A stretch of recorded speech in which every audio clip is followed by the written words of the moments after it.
Heyo. Write once, read many.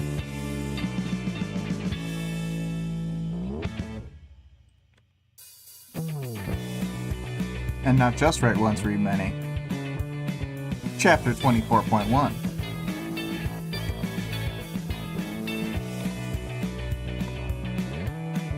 With new music that ended up being hilariously upbeat for the fact that it's about Behemoth for this arc. But, you know, sometimes you just accidentally get a really upbeat track. And that's okay. Hello!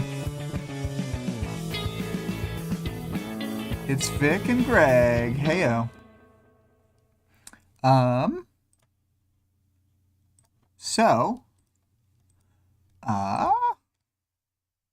The audience participation reminder, it was 24.1.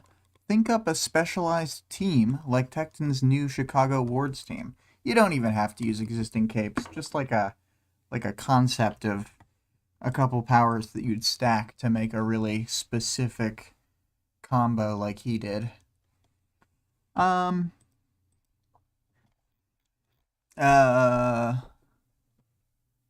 As far as the themes, I feel like this maintains the of course escalation theme of the book. Things are so big that they put in minutes of work and get like seconds of value out of it, but it's still worth it because of how tough and deadly Behemoth is. So that's good. I think that the metal hand image speaks for itself to a certain degree, but Vic, if you have any thoughts you think we the audience should know about your big hand, you know, now would be the time. It's pretty rare for that, like, sort of the color mixing that you do at the end to not be the final step also. So, had to be, I guess what you were adding at the very end was the sort of lines that are indicating how the whole city's rumbling. That's pretty good. Good detail to have it all shaken about. Anyway. Other themes, Vic says, right, just to show the movement, it was looking stale. Well, yeah, I think it adds a lot of character to it without having to do too much change.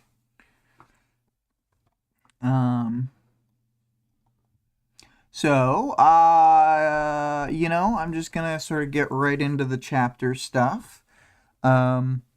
Taylor's leading the Chicago Wards as Weaver, and we know from the last time we saw her that she wants to join up with the Undersiders, so she's sort of trying to get to them. And she's thinking how if she wasn't the team leader here, and she hadn't just agreed to that she'd just be able to go to them, tell them to wait up, and then sort of have the teams meet, but it's not working out.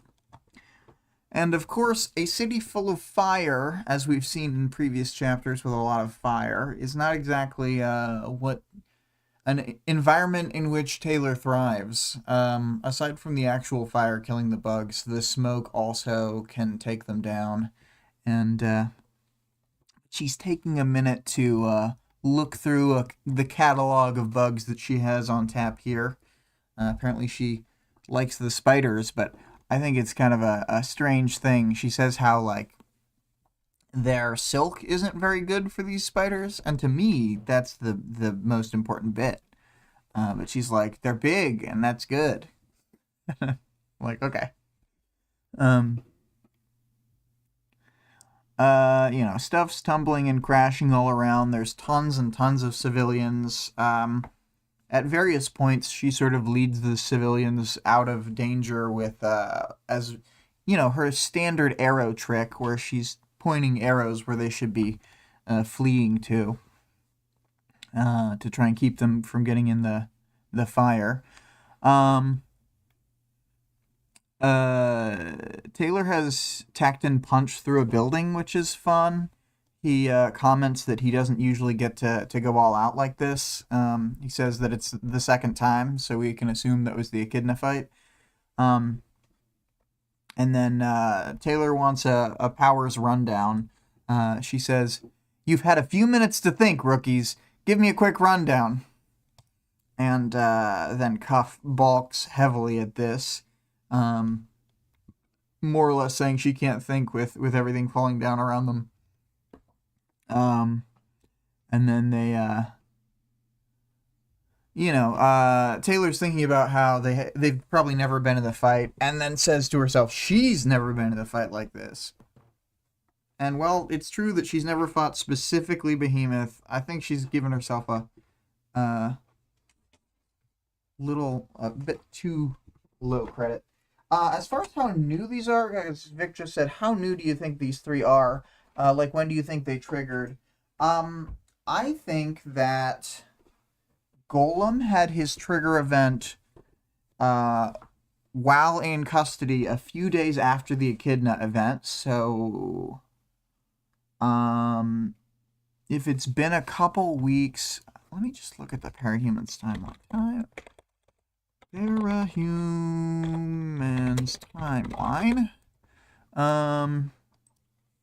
So we search for Echidna.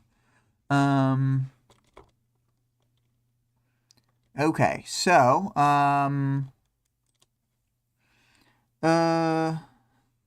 June 20th was when the Echidna fight was happening, and that's approximately the same time period where what's his name was arrested. Let's see here.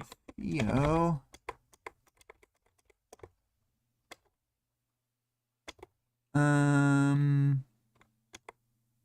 It doesn't say exactly, but it happens in that same time period. And so I think Golem has had his powers for, let's see, when does it say the Behemoth attack? So the Behemoth attack is July 26th, and the Echidna fight was June 20th. So I think it's been less than an entire month, but possibly a flat 30 days for him.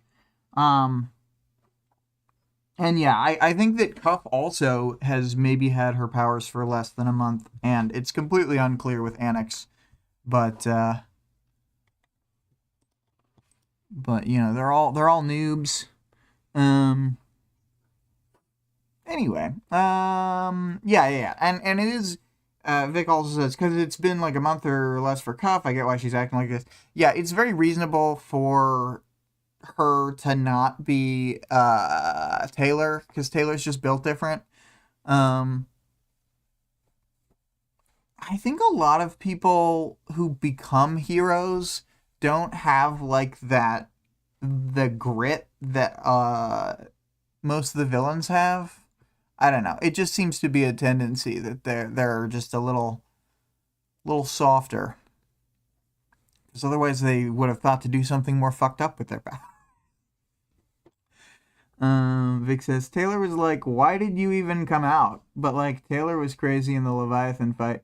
Yeah, that's true. I mean, I think it's just another like example of her, because we'll see it with like the stuff she did with Gully and Tecton, where she's like, you can't just say that you're sorry that his friend is dead. You can't even like bring that up because that would distract him. And then it's like she does the same shit other times. It's just like very silly. She's got this like double standard for other people in these situations, but a lot of it comes from like not assessing her own actions, I think. So that's why she doesn't think about the parallels to herself, because she's only viewing other people and not herself. And she was more on the ball from the very beginning than Cuff was in that fight. But she was a lot more experienced by then. She'd been fighting for a bit over a month, and she just continually got into a string of conflict. Anyway. So Taylor notices that the armbands aren't saying anything and thinks maybe Chevalier even had decided not to have it call out the deaths with how many people would be dying during the fight.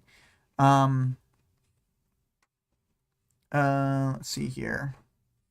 So, they start going through their powers. Taylor convinces them that if she knows what they do, she can come up with plans to help people. Annex, well, I'll just say what he says. He says, I'm a breaker and shaker. Merge into non-living material, warp space. Reshape it. And then he says, while in there, I'm about as tough as whatever it is I'm controlling. So he can become like stone or metal or what have you. Or a way more hilarious thing later on in this arc. I'll leave the shocking moment for when it happens in a few chapters, but I quite like it. And then Golem comes into the mix. He's saying that basically he can push his hands or feet or face, like a part of his body, through a material and create a equivalent, although it's like an equivalent hand or foot or whatever, but it can either be like the regular size hand, which is very easy to move and maneuver, or like it can go bigger and bigger, and the larger that an object is that he's pushing through, the slower it is to emerge. So there's like obviously an advantage to having a giant hand, but sometimes you just want to be throwing out a quick punch from a concrete whatever. His power is so cool. He can like raise hands under people's feet and grab their feet to the ground with concrete or crap like that. Man, he's awesome.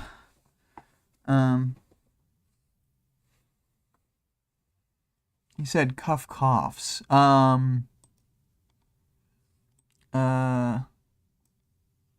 coughs. Oh. Get out of here, Lyra. The dog keeps wanting in and out. Oh man. I guess cuff coughs maybe because of other reasons. Gross.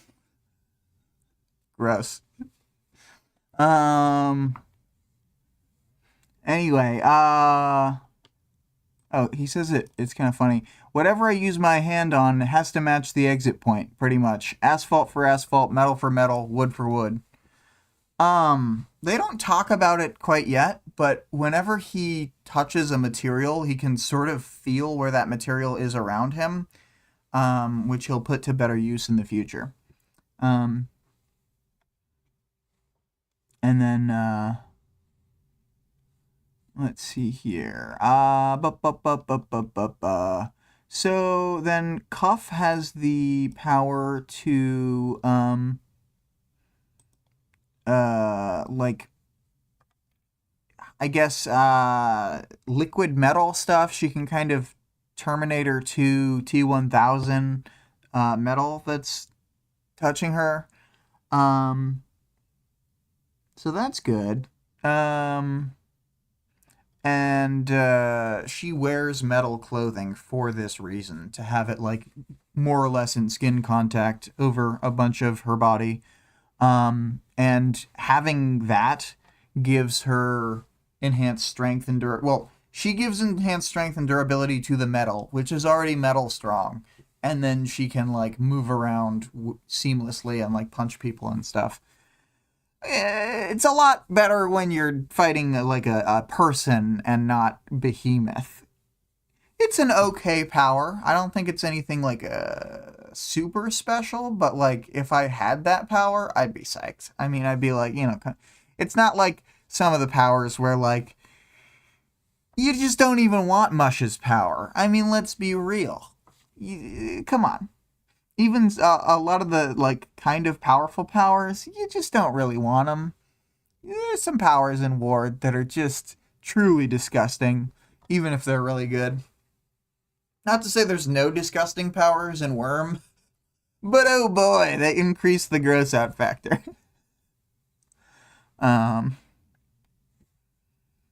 Let's see here. Oh yeah, and Cuff is upset at herself for not having worn a Type 3 or Type 4 suit, like their PRT protective suits, below the metal. She's worried that she's more of a lightning rod than normal, but Taylor points out to the group when Wanton's like, "Oh God, you are a lightning rod." Then Taylor points out, unreassuringly, that actually it doesn't matter because Behemoth doesn't follow normal electricity rules since he's a dynakinetic, and that all of them are equally zappable. And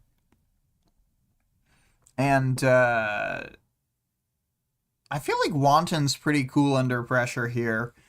He's sort of bantering with Taylor. She's after he says it's not reassuring, and she says it's the truth, and that they can use this to their benefit by knowing.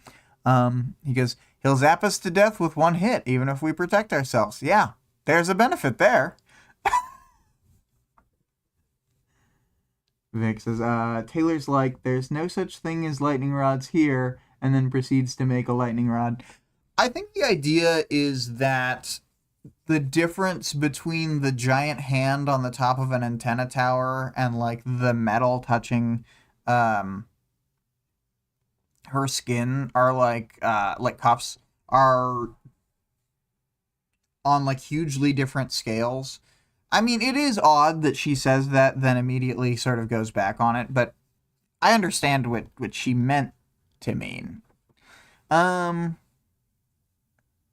But yeah, she thinks about how they're, she thinks about the differences between the Chicago Wards team she's just joined and the Undersiders, and how even though she isn't as old as Tecton, she's probably been in the most fights and has the most experience as a cape, and that when she had joined the Undersiders, they were all already veterans. So aside from Aisha, who triggered after her, all of them were experienced capes, like, and not just a little, like, out of the others, Lisa has the least experience, and she had been going around using her power for over a year. So yeah, and they were still getting into lots of fights back then. Just not as many as with Taylor, because Taylor, she's like a magnet for fights. It's a new science. We have to study her. How has she managed to attract this many combatants this quickly?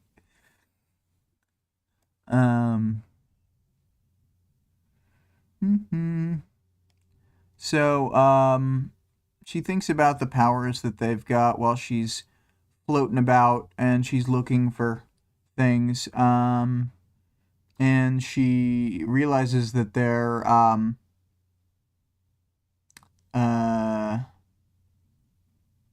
she's realizing that they all have like a lot of battlefield control, all the new members.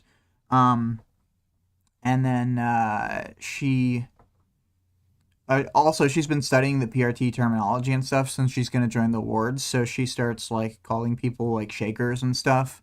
She didn't like used to think in that way. She already thought in like a very tactical way, but she didn't use the terms and stuff in her mind. Except Tinker and Thinker. Those ones they pretty much always used, but yeah, she says battlefield control. You guys have battlefield control. Lots. Aimed for it.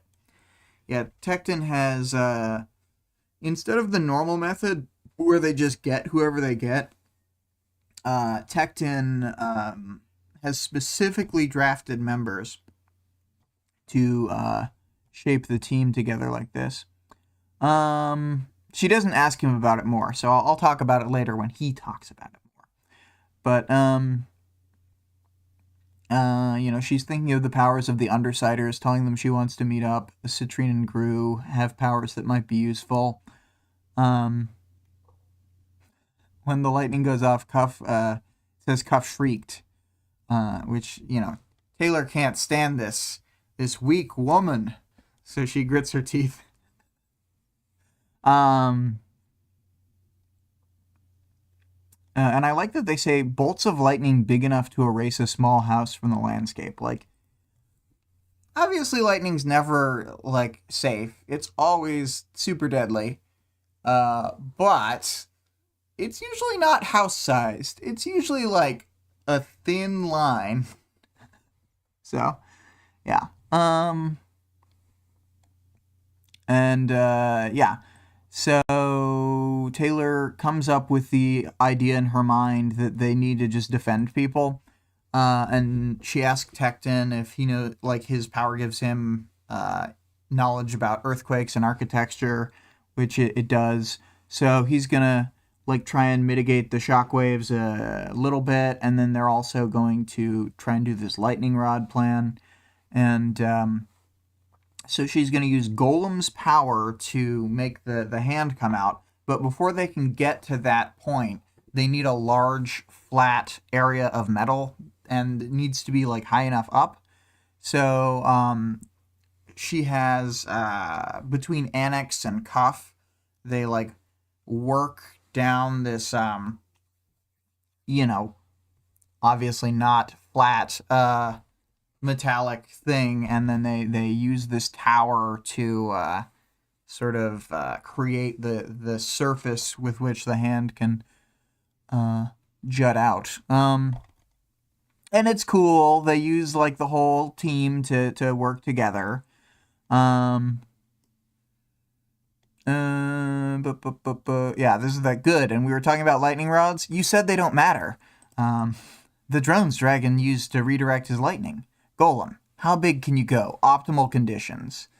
And so, yeah, this is, this gets them all on the same page, and while Taylor does feel like, oh no, maybe I'm wasting time, like, even if this hadn't worked to redirect the lightning, it was really good for team cohesion and didn't actually take that long, so it's good. It helps.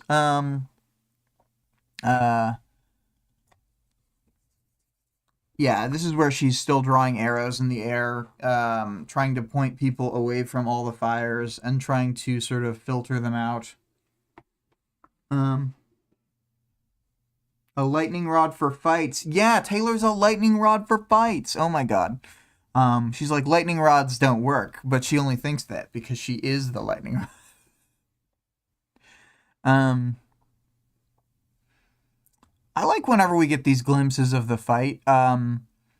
It's other heroes were joining the fray. I saw Eidolon pass overhead, surrounded by what looked like a shimmer of heat in the air. A force field? Something else entirely? If there were more with him, I couldn't see them through the smoke. I do think it's fun to, like, think of what old Dolan was doing. Flying about. So yeah, they use a crane to build it. That's what she eventually finds. And then they use their people I mentioned, Cuff and Annex to craft the metal. They're using Wanton to tear down the, like, struts, and then they're she's on the corner of a building trying to watch the fight without being high enough to be lightning bolted. So she's seeing, like, Legend flying around and shooting lasers and so forth.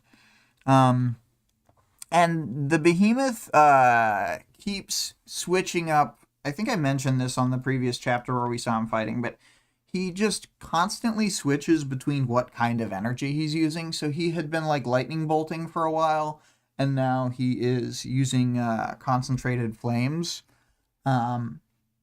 We've seen him do the shout. We've seen him do the burn people from the inside.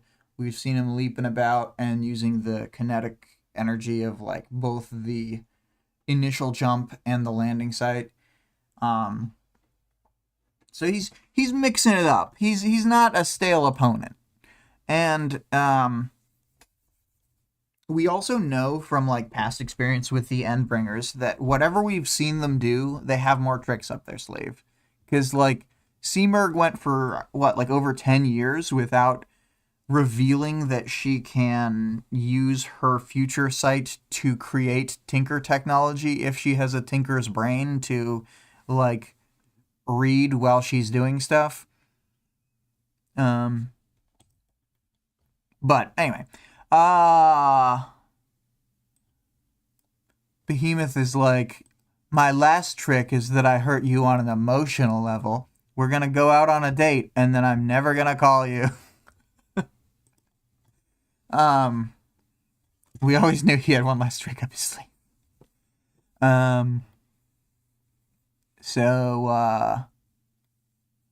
Yeah, they get what they need. They start, they have time for Tecton to explain, because Taylor says a lot of synergy on this team, and this is when he explains that they they drafted the team, as he says, he used the word, but what they actually did was they like paid the parents of these wards like huge bonuses to move to Chicago.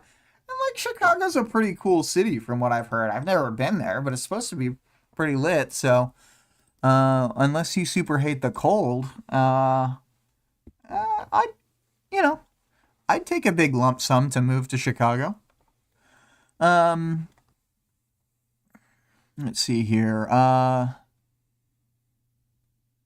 Yeah, he explains that the Undersiders were actually his inspiration for making this more focused team. He says, after seeing the Undersiders work, I started to think we need to be less mix and match. Form teams with specific goals in mind. New York sort of does that. And then she says, I know they have a team of Lancers, forward vanguard, fast moving. It's like, exactly. And they're also considered to be one of the better teams. Maybe we all need to do that. Except New York can do it because they've got a lot of capes. Rest of us are making do. Other team leaders are going for versatility to cover every base. I say fuck that. We build around a concept, a game plan. Once I decided on that, I went out of my way to ask for Annex. Even though another team had already picked him up, made my argument, Chevalier gave the A-OK. Taylor asks about how she fits into the plan, and he basically says it's not really about the fact that you're a shaker, although you kind of are. It's more about the like all the things you've managed to pull off, and we've like fought on the same side. So, he also mentions that they weren't supposed to bring up her past victories as a villain, and he just explains like one of the things that's good about Tecton is he'll kind of like cut through the bullshit, and he like won't. Like, at the same time that he's a company man, that's only to, like, a reasonable degree. He is not going to do something that's going to cause confusion on the battlefield. He just tells her that Revel had wanted to, or maybe Revel explained it to him, but it was higher up people who had decided.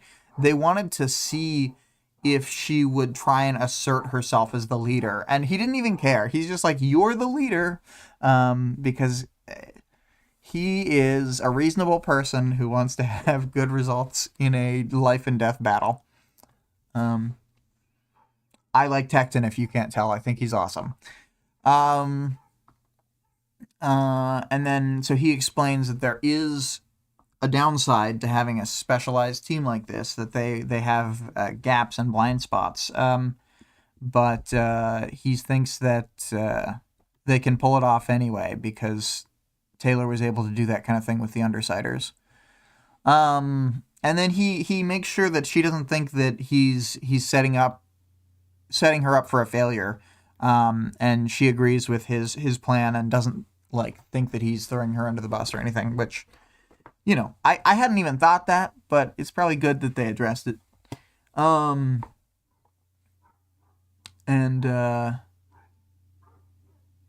She's worried about their construction falling over because of the quaking of the city, but they do reinforce the bottom of it with the various powers as they're going. So, Wanton tries to burn Tecton when he says he's good at putting stuff together. He's just like putting buildings together. Wanton is the regent of this group, I would say. He makes a joke at the end of this arc that's, to me, incredibly funny. He's able to laugh despite all grim circumstances.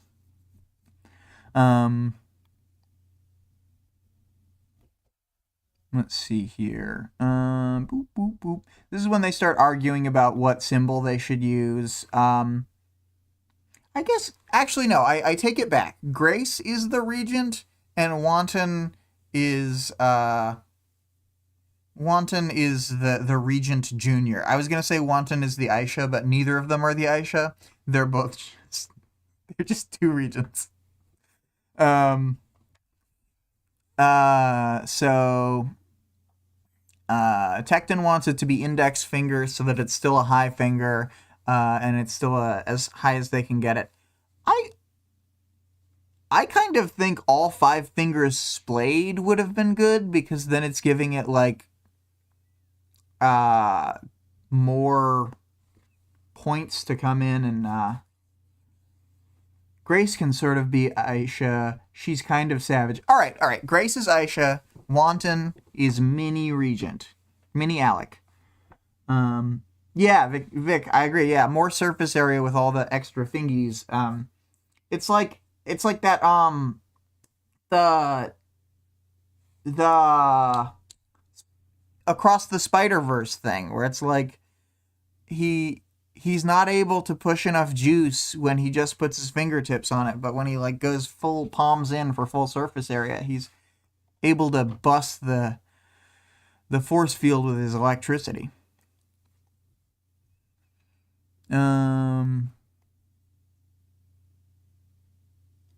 You know what I just thought of? Apropos of nothing, it would be kind of fun to have a fanfic where Behemoth is like someone with like a human mind. Like, I know that Behemoth has some kind of mind, but it's kind of an alien force.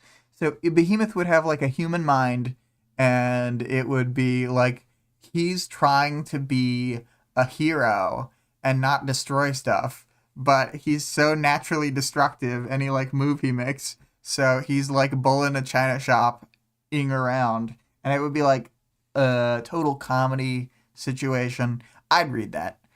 It would just be like a short 1 or 2 chapter thing. It would be fun. I wish I wrote fanfic, but I'm just it's really hard for me to do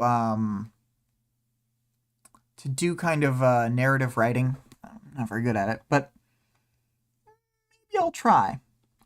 Anyway, they have eventually Cuff wants a V for victory. So they put the V for victory in the sky, even though that's perhaps an offensive gesture. I actually did not look into this. I don't know if it's offensive in India or if it's just offensive when you give them the backwards one in, Commonwealth countries. Because even in Commonwealth countries, it's only a negative symbol if you're giving them the V with the back of your hand. If it's forward facing like this one, I don't think you're flipping them off if it's forward facing. Maybe I'm wrong. Maybe the Britons are going to come for my ass. Anyway, though. So Cuff is happy that they went with her suggestion. It seems to have given her a little emotional victory in the moment. And then Golem starts sending the big V into the sky. And this is when Annex is diving into the ground, and as it's getting taller and taller, he's just circling it and sort of smudging the metal and the ground together so that it's a pretty sturdy tower. And then once he's done making the big hand, he has a bunch of like smaller arms around that are supporting the spire. Man, Golem's so cool. His power is so cool.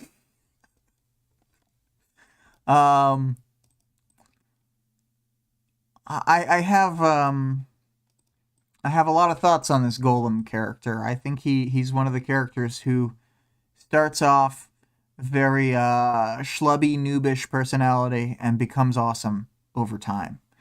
Um, he and Cuff are both low tier right now, but their stocks will increase over time. And then Golem is out of shape. He's huffing and puffing as they run, and he makes a quip about how now he understands how more capes can fit into skin tight costumes when they're always running around and training.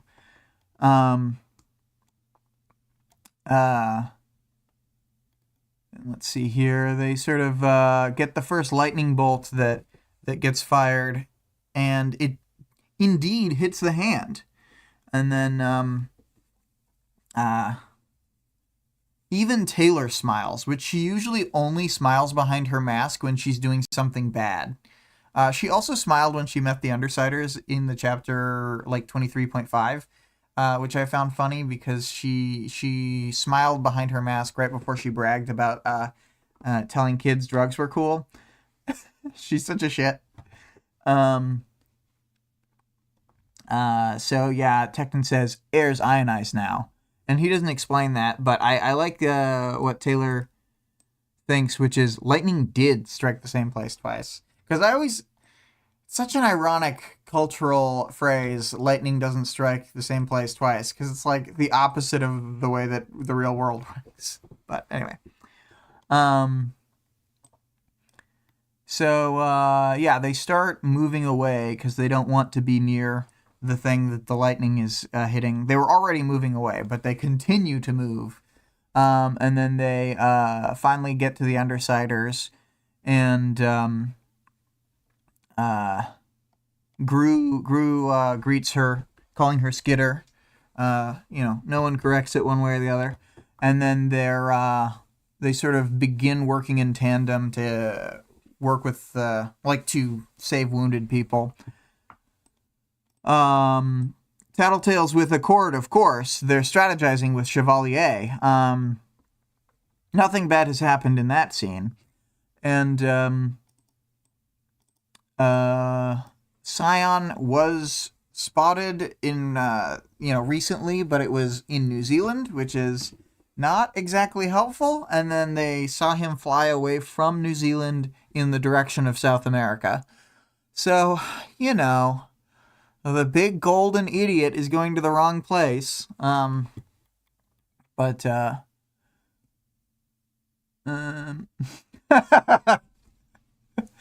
Greg says, split the difference. Call her Skeever or Wetter. Yeah. Goddamn.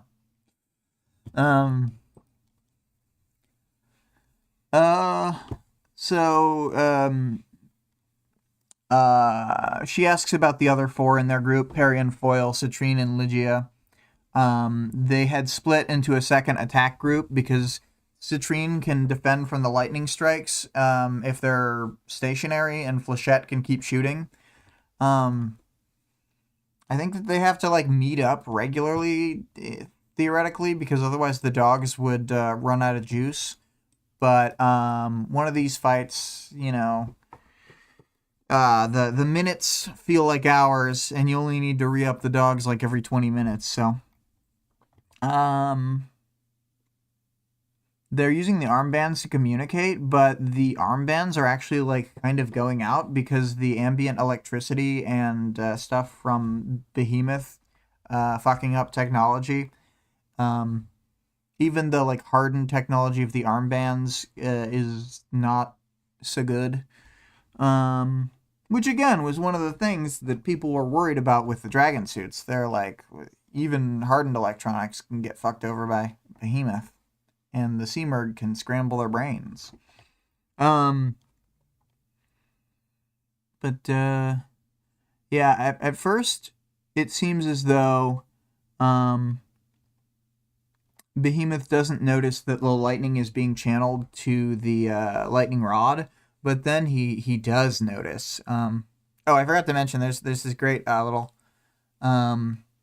thing where Legend and Eidolon are just destroying the things close enough to Behemoth to both clear smoke and put out some of the fires through like extreme methods. So they're just blasting.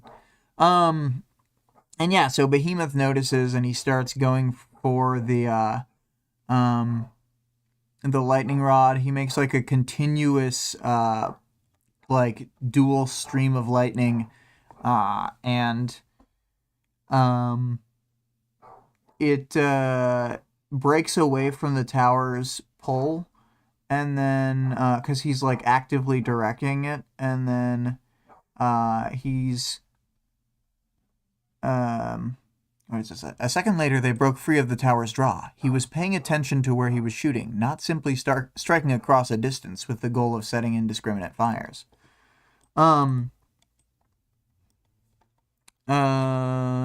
So yeah, he's setting more and more blazes right now too. And Taylor thinks about how there's fire near them, and they probably have to leave in the next 5 minutes. It's like kind of far away, but stuff moves fast in this battle. And then boop, boop, boop. They're lasering Behemoth, and Regent asks. This is when we get to the Regent portion. He's like, "What's with the hand shape?" "A V," Golem said. "I get it. You're calling Behemoth a big vagina." "It's V. It's for victory," Cuff said, sounding annoyed. "That's lame," Imp said. "Really lame. I prefer the vagina thing." And Grace goes, "Way you dressed. I wasn't so sure." "Oh, you gonna take that?" Yeah, it's good. This whole back and forth is a lot of fun. Cuff is pretty cowed. She's like, "It's for victory," again. And this is when Gru and Weaver get things in order. Aisha quips again. Teams Mommy and Daddy are reunited. So awesome. And then, they don't take the bait. They start directing them toward the wounded. But Regent says, "No saying or doing stuff like that'll get us killed, like saying goodbye or getting laid. There are rules." And then this sets Cuff into a panic. She doesn't know what jokes are. And then Regent starts clowning on Brian, but then gets cuffed, hit by Gru when he's about to be like, "Of course Gru's gonna die. He's black." Which is a precursor to when he's going to make a joke where Imp can see through his joke and cuts him off. She's like, "Stop being racist," basically. Tecton apologizes to Gru for Grace's part in the banter, and then Gru is like, "Well, I don't really have an excuse for these two. They're just always like that." And then they get themselves back on track. They're loading up people. They're making little sleds for civilians to ride on that'll get pulled by the dogs. Taylor's checking in with Rachel for a second. Rachel wants to get revenge on Behemoth for Leviathan killing the dogs, and she names the ones: Brutus, Judas, Kuro, Bullet, Milk, and Stumpy, and Axel and Ginger. And then Gru sets her to bringing the dogs to the injured rather than the other way around. But this is perhaps only so that he gets a moment alone with Skitter. He grabs her little arms, and then they sit forehead to forehead. They can't kiss because they're both wearing masks. I when I'm thinking about this, the forehead that she's leaning her head against is a demon face. So that's kind of funny. And then anyway, so they're all touchy-feely, intimate, whispering that they missed each other. And then Aisha comes back and she's like, "This is exactly what Regent was talking about." And then Taylor's super annoyed. And then, freaking Alec shows back up. They were snuggling? Christ. Enough of that. Gru's upset with this. They ruined his moment too. So, "You're being sweet. That's probably a death sentence." Was one of the things yelled at them. Anyway, so they gather up the wounded. They're still joking a bit. This is when they're making the sleds, and Aisha cuts off Alec. She's like, "You were gonna make a back of the bus joke about Gru, and it was gonna be too far." And then Alec is like, "Well, I'm not gonna say it now. You fucking ruined the joke." And then they get sent away to squabble elsewhere. And Taylor points them toward the last few injured who aren't already either evacuated by other people or gone for good.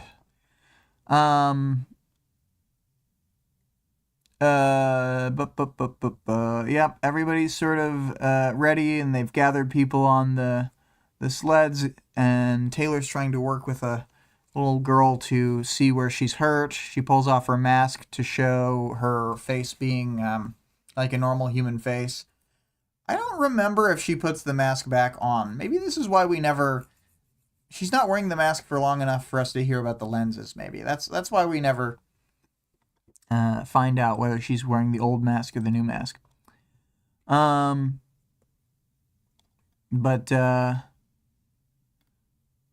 there's some questioning of, why did the Endbringers do this? Were they part of the passengers' grand plan? Cauldron's monsters taken to an extreme? Also, the apostrophe on passengers' grand plan, it should be after the S. Passengers, plural, possessive.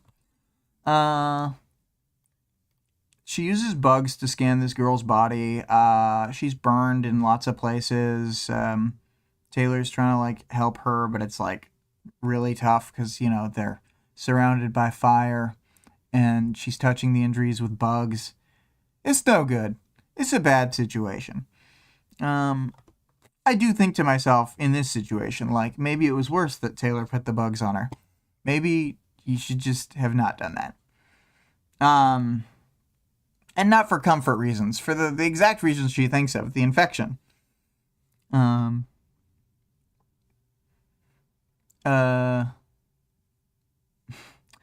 There's a moment where Taylor questions Cuff why she came, and she just says, "For my mom and dad," and then she lets it pass after that. We will learn later that Cuff's parents died in a different Endbringer attack. I don't even think it was Behemoth. I think it was the Sea Merc. But,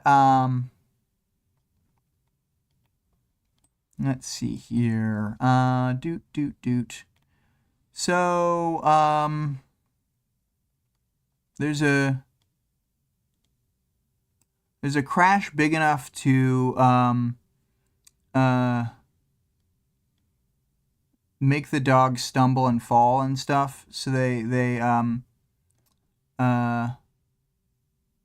have a moment where Taylor helps Rachel to her feet and back onto Bentley's back, but apparently she has really negative.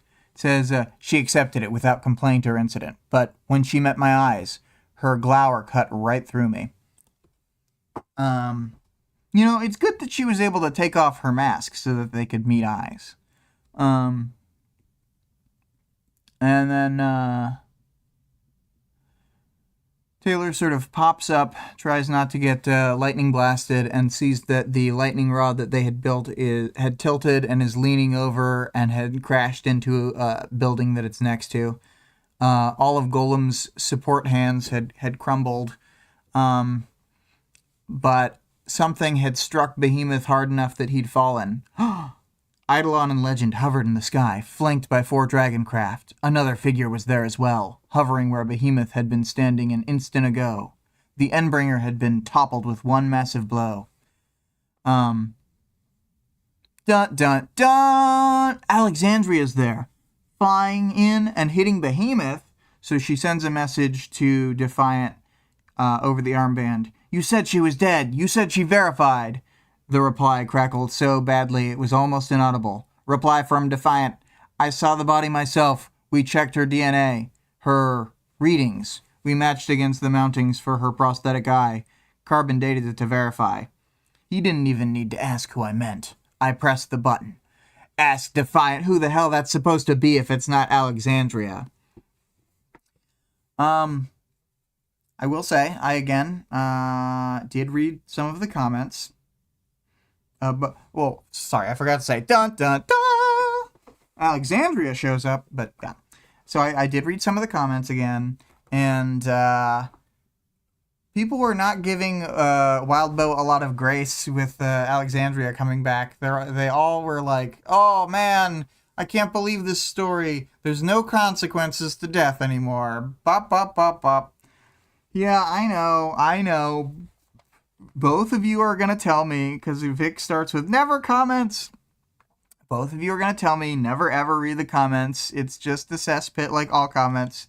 Some of them are interesting. In fact, it was one comment near the very bottom by a user named Admiral Matt, who had brought up the fact that he had thought that the Leviathan fight was this like big turning point, and he was shocked by the deaths because he thought there were all these characters that were gonna have these big like storylines going forward. But then this one he found disappointing, that Alexandria was back, that Tattletale didn't die. But then in a few chapters he totally eats crow. I looked for comments, and on 24.5 he's like, okay, I was wrong and I predicted wrong. And so it made me feel good that not only did this Admiral Matt stick with the story, but then actively acknowledged, like, yeah, this was a mistake. And it's like, not that many commenters would have the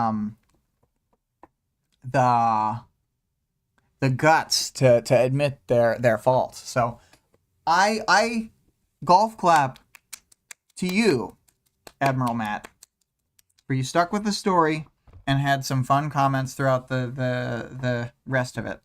I just quickly did like a control find for his name, and on each remaining chapter to the end of the book, I've read his comments. Greg says, Sturgeon's law applies to comments, but if you're willing to deal with 90% of crap, the 10% can be alright. Yeah. And I actually feel like it's a better split than normal comment sections on this, but some of the people reading this story, some of them are, they have quite strange ideas about books, reading, characters, plotline. I do like that some people had alternate ideas. One person thought that it was an Alexandria 2.0, that they had been able to re-find the same formula that was used on her and make another. I don't think that would be possible given the rules of the world, but given that they don't know what the real story is yet, I think it's pretty cool. Also, probably somebody in the comment section did guess what happens. Let me see.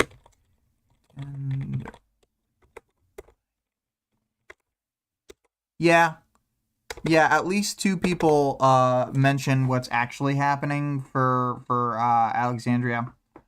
Oh, and I read one comment that pointed out something I hadn't thought about correctly, which is that carbon dating wouldn't get you good information on an object as new as something that was made in the last, 10 years, like her prosthetic eye. You'd be able to tell that they were carbon fibers and that they were, for carbons, by the standards of carbon, fresh.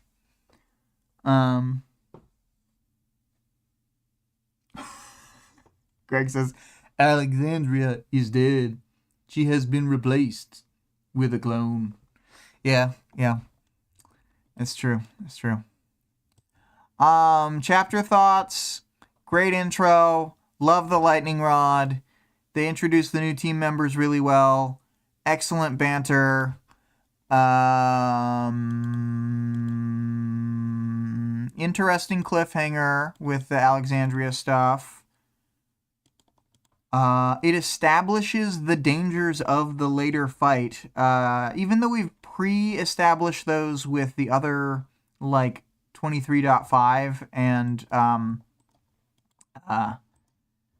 and so forth, I still think it was it's good to reiterate, like, how much he's doing and how they can only be on, like, the periphery of the battle.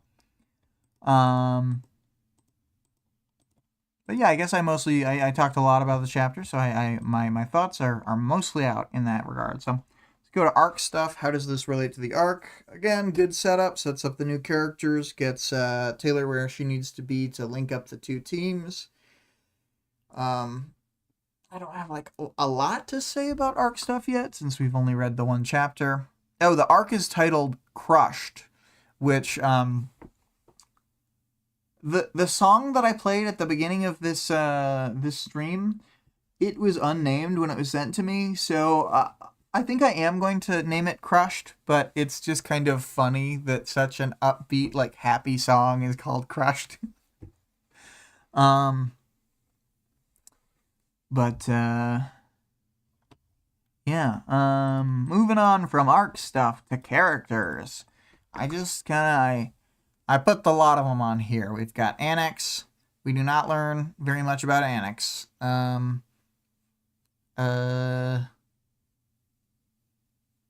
Yeah, he's just normal right now. He doesn't have a strong personality. His yet to be filled in. We've got Golem. Golem is unconfident, out of shape. He seems like the kind of guy who's gonna be, and we know this from, like, reading the book already. Those of us who have, he seems like what he is, which is someone who is yet to come into their own. So he will have time to shine later. Cuff, very scared.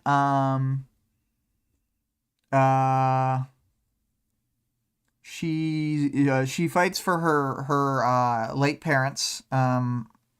She's not Ike. She does not fight for her friends. Yeah, she's sort of a center point on this chapter because she is, like, the poster child of the three new capes as far as, like, anxiety. She's maximum scared, unable to focus, and, as was mentioned, even shrieks at one point. But yep, she'll have time to harden her heart later. Wanton's great. Already talked about it, but he's like the regent of this team, mini regent. He's bantering. He's making jokes. He's poking fun at people. We love to see Wanton. Grace, as discussed also, we have determined that Grace is savage enough to count as the Aisha of this group. And Grace gets into it a little bit with Regent, and it's a lot of fun. Tecton shows tons of belief in Taylor, putting her as the team lead, even though he would be the leader if he hadn't done this. I mean, he had specific instructions to, like, see if she tried to usurp him, and he's just like, I'm not dealing with that bullshit. I'm just getting to it. You're the team leader. We all know it. He's showing up. He's making tectonic shifts to the Cape landscape. Tecton's one of my faves. He doesn't get enough screen time overall in the story, but I really like him.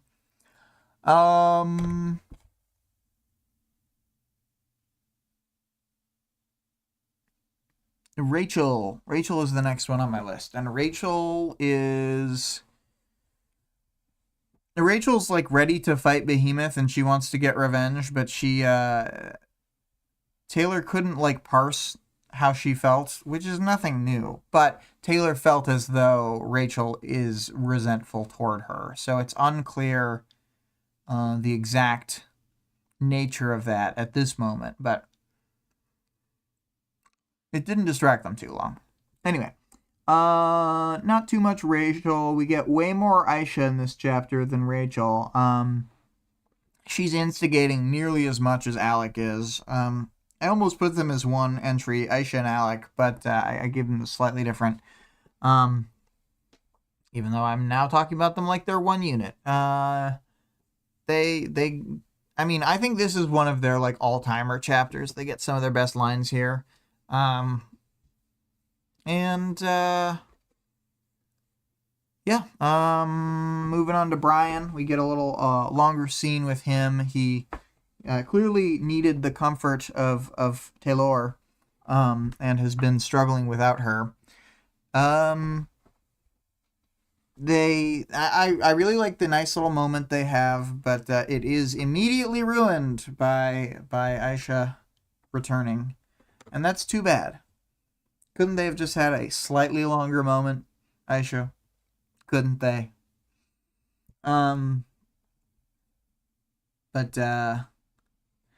Brian is a little shaky on the battlefield, but he is keeping it together and properly leading this Undersiders offshoot as they're separated.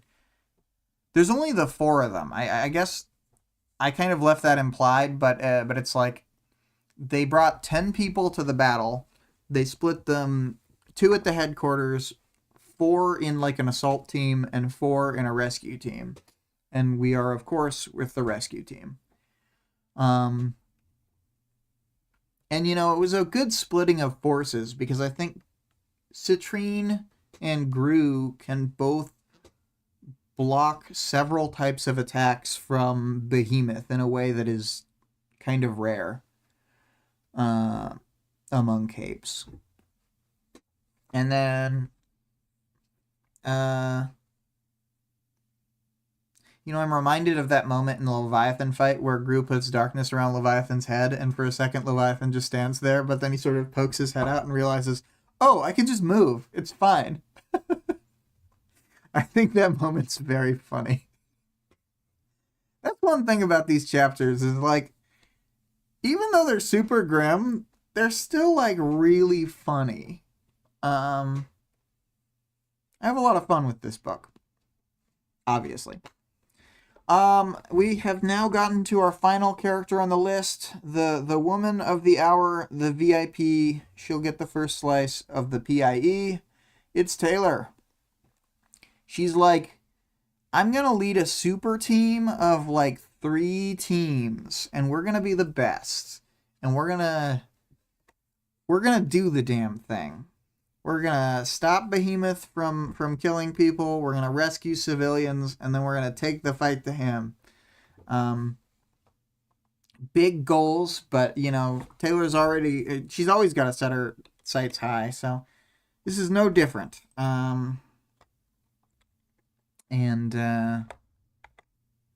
Let's see here. I don't have that much to say about Taylor that wasn't already said in the chapter. So, I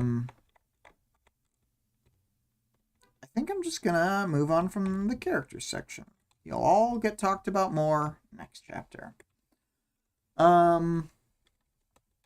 For Powers Knowledge and World Building, I thought there was tons of great stuff. The ionized air stuff was good. I had pulled this quote about this other thing, where she had thought to herself, flitting here and there, I thought. No, I thought, banishing the idea from my head. Not flitting. Never let that word slip in conversation. Makes me think of fairies. It'll make Glenn think of fairies.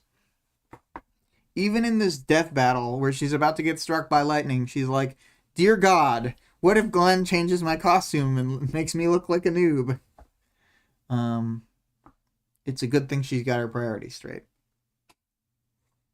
But yeah, we just get like the sense of the battlefield. We're constantly hearing about the rumbling, the noise of the fight, the lightning strikes, the smoke in the air, the buildings toppling, the ambient fire. Like there's just there's like a lot going on, and it's all very well balanced to not take too long. But you know, like the chapter still moves at a quick pace, despite the fact that it's got all these background elements being reminded constantly. Yeah, I don't know. I thought I would have more to say in this section. But I'm gonna move along to the audience participation.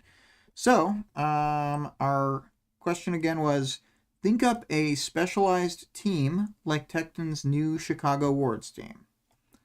And Vic had said, if I were to build out the team that would synergize really well with my power, which Tecton did for himself, lol, I think if I could find people who alter people's emotions, it could be fun. I would like to see someone getting beat up with thoughts and feelings. You could add a stranger into the mix that can get almost any task accomplished while people are emotionally disabled. Yeah. It's funny because like the character and power that I had thought up when you were thinking of that character and power, who were like theoretically supposed to be teammates, is someone who messes with people's emotions as a power. But it was to basically like funnel in emotions to a person and have that person like the person using the power, the character, loses that emotion from themselves, and then the person receiving the emotion receives it full blast and also gets a corollary minor power to go with it. That goes with like whatever the emotion was. So I would be altering people's emotional state, and I had even thought like there would be a cool aspect to it where like if it was on a low enough dial, you could feed emotions into people, and it would still do the transfer, but they wouldn't get the power. So like you could make people slightly uneasy, and they wouldn't know that you were like just feeding the power across them. So I could be doing that to people. But as far as what I would have for a specialized team, I think my character would want to work with like lots of like either thinkers or people who had really good powers with bad drawbacks, because by granting them a supplementary power, like let's say they're a martial arts thinker and then I grant them either durability or like super strength or something. Like if I give them anger and super strength and then they're running out there like combating, like, I mean, for those who have read Ward, just think of like Operator Red but with super speed. Like think how much fucking worse it would be to fight Operator Red if he was like able to dart right up to you. So my team, yes, would be a bunch of thinkers and a bunch of people with heavy drawbacks that I could supplement with extra powers. Also, if I was to build out, I think that New Wave is a pretty well built team because they have like ranged attacks and ranged shields, and they have like one melee bruiser who is also like a defensive wall because his like manpower's power is like an always on shield because of the electromagnetism and crap. So they've got like people who can like frontline if it gets to be a close in combat. They've got lots of long ranged fire. They've got defenses for if there's counter fire. They don't really have any thinkers, which is part of why I think of them as being a fairly specialized team. They don't have any strangers. They're just like shakers, blasters, and brutes, essentially. What which is funny. And I guess they have a fair number of movers because they got flight as a secondary power. Oh, that's another thing. Having an entire team of people who can fly, I think, is just like inherently better than having a few members who can fly and a few who can't. Like some teams kind of make it work when they have one flying cape, but I'm thinking of like Ward, where they'll like the main character will be flying and just be like, I guess I have to carry one of my teammates and leave all the rest behind. There's only one flying team member. I just think the concept of like the specialized team that Tecton came up with is so like, it's like obvious and brilliant at the same time. Anyway, I will stop gushing about how awesome Tecton is and how I've broken up with Weld, who is no longer my boyfriend, and now Tecton is my boyfriend. Weld can be everybody else's boyfriend.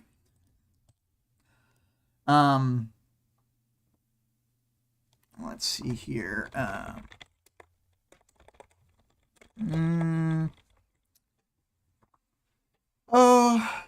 For 24.2, I know that the reveal happened in this chapter, but my 24.2 question is, what were your initial thoughts on Alexandria showing up again in this fight? And I can ask it pretty explicitly, because even with the idea that I'm trying to not tell people the end of a chapter as it's happening, then that sort of precludes it from being on the previous chapter's question. So yes, 24.2, what were your initial thoughts on Alexandria showing up again in this fight? Alright, so we've got the new short outro song, so I'm gonna try and blast through this, let's see here, reading of the links. Okay, so, and we get to hear the hilarious, like, super upbeat opening. Oh, whoops. So, the music used in this episode is Crushed by ScarlettXOX. And you can find her at twitch.tv/Scarlett_Rogue. And then our Discord server can be found, the link can be found in the short description of this, as well as the description of the channel. Greg says, cheers for the stream. Thank you, and cheers. The author of the work being discussed can be supported on Patreon at patreon.com/Wildbow.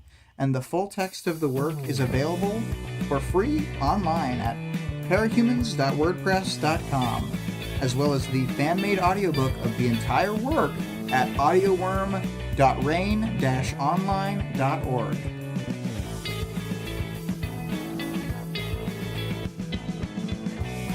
And, to the two of you who are in the chat, thank you very much. And,